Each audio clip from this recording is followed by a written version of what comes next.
السلام علیکم۔ آج ہمارا موضوع ہے مشتاق احمد یوسفی صاحب، ان کا ایک مضمون اور آنا گھر میں مرغیوں کا۔ یوسفی صاحب بہت بڑے مزاح نگار، 20ویں اور 21ویں صدی دونوں صدیوں پر ان کا یہ سفر محیط ہے۔ 1923 میں پیدا ہوئے جے پور میں انڈیا میں، اور 2018 میں ان کا انتقال ہوا کراچی میں۔ یوسفی صاحب بینکنگ کے شعبہ سے جو منسلک رہے ساری زندگی، اور جو ہے ادب کے ساتھ ان کا گہرا لگاؤ بچپن سے ہی تھا، اور ان کو مزاح کا بادشاہ کہا جاتا ہے۔ مزاح کے حوالے سے ان کی 4 کتب ہیں، جس میں چراغ تلے، حاکم بدہن، زرگزشت اور آب گم، یہ کتب جو ان کی ہیں۔ اور یہ جو مضمون جس پر ہم گفتگو کریں گے، اور آنا گھر میں مرغیوں کا، یہ جو ہے چراغ تلے سے یہ مضمون لیا گیا ہے۔ یوسفی صاحب نے ہم سیدھے مضمون پر بات کریں گے۔ اس مضمون میں گھر میں مرغیاں پالنے کے حوالے سے جو تجربہ ہے اس پر گفتگو کی ہے، اور مزاح کے انداز میں اس کی بہت سی چیزیں جو ہیں وہ ہمارے اوپر واقع کی ہیں، ان کے متعلق بتایا ہے۔ کہتے ہیں کہ میرے دوست، اس مضمون کا جو لب لباب ہے وہ میں سمجھانے کی کوشش کروں گا، کہ کہتے ہیں میرے دوست جو ہیں مرغیوں کے فوائد کے بارے میں بتانے لگے کہ اس کے انڈے دیتی ہیں، اور انڈے جو ہیں، اور مزاح کے انداز میں ہم پھوڑ سے پھوڑ عورت بھی انڈا اس کا مرغی کا آملیٹ بنا لیتی ہے، اور کئی طرح کے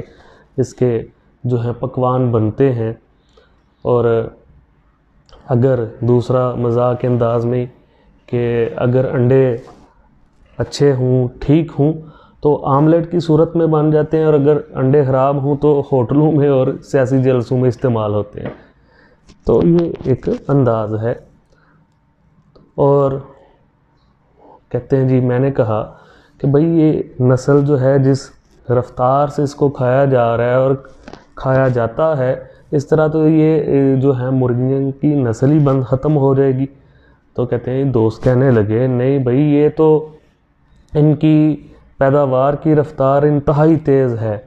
یہ پوری کیلکولیشن کر کے بتا دی، 2 سے 4، 4 سے 8، 8 سے 16، یہ 16 سے جو ہے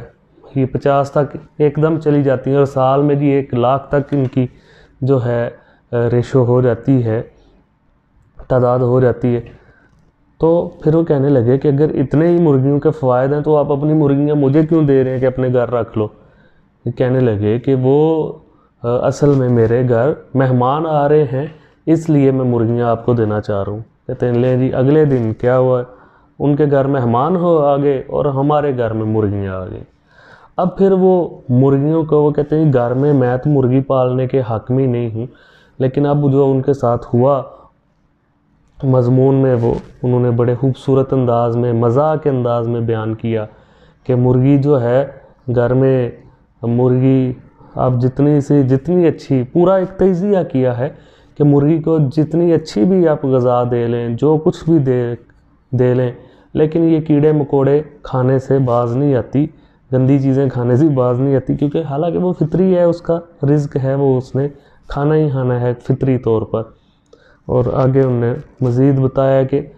مرغ جو ہیں چند ہی دنوں میں مرغیوں نے جو ہے گھر میں ادھم مچا رکھا، بستر کیا، لائبریری کیا، کتاب کیا، جہاں دیکھیں کبھی انڈے اٹھانے پڑتے، کبھی جو ہے ان کا جو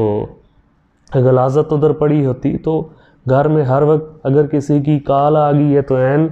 جو ہے مرغ صاحب اذان دینا شروع ہوئے، اور اگلا بندہ یہی کہہ کے فون بند کر دیتا ہے، جی سوری رانگ نمبر۔ تو اس سارے تجربے کو انہوں نے مضمون کے اندر پیش کیا ہے، بیان کیا ہے۔ کہتے ہیں ایک دن جو ہے میں تنگ آ گیا، بارش ہو رہی تھی، اور بارش ہوتے ہوئے میں گھر آیا تو آگے میں نے دیکھا کہ میرے بستر پر سفید رنگ کے بستر پر مرغیوں کے ہر جگہ نشان تھے، اور سفید رنگ کا بستر جو ہے اس میں اب سفید دبے نظر آ رہے تھے، باقی ہر چیز گندی ہوگی۔ تو میں نے بیگم کو کہا آج اس گھر میں یا مرغیاں رہیں گی یا میں رہوں گا۔ تو کہتے ہیں بیگم بڑی معصومیت سے بولی تو اس برستی بارش میں آپ کہاں جائیں گے؟ یعنی کہ یہ بھی مذاق کے انداز میں بات بیان کر دی۔ اور کہتے ہیں جی مرغیاں جو ہیں یہ ان کے فوائد بھی ہیں، لیکن ان کے نقصانات زیادہ ہیں کہ گھر میں مرغیاں پالنی جو ہیں بڑا مشکل کام ہے، کیونکہ جو ہیں وہ ہر جگہ پائی جاتی ہیں، ہر کسی جگہ کو وہ سلامت نہیں رکھتی، اور ان کا شور، ان کی جو ہے کوئی ان کے لیے بنیادی طور پر کوئی انتظام نہیں ہوتا، اس لیے گھر میں مرغیاں پالنے کے حق میں وہ نہیں ہیں۔ اور ان نے آگے جو ہے اس مضمون میں اسی موضوع کو بڑے خوبصورتی سے مزاح کے انداز میں بیان کیا ہے، اور جو ہے آخر میں وہ یہی کہتے ہیں کہ بھائی اگر کوئی بندہ دنیا سے تنگ آیا ہوا ہو، اس کے مصائب آلام جو ہیں اس پر حاوی ہوں، تو میں اس کو مشورہ دوں گا گھر میں مرغیاں پال لو۔ اگر جب وہ بندہ گھر میں مرغیاں پال لے گا تو اس کو ساری زندگی کے، ساری دنیا کے غم بھول جائیں گے، اور پھر مرغیوں کی تکلیف جو ہے، مرغیاں جو ہے ایک نیا اس کو تکلیف اور مصیبت دے دیں گی، اس لیے وہ پچھلے پرانے سارے غم بھول جائے گا۔ تو یہ بڑی خوبصورتی سے اس مضمون کے اندر انہوں نے مزاح کے انداز میں سارا بیان کیا ہے۔ امید کروں گا کہ اس کا بنیادی جو ماخذ ہے، اس کا جو خلاصہ ہے، وہ آپ کو تلخیص جو ہے وہ سمجھ آ گئی ہوگی۔ Thank you.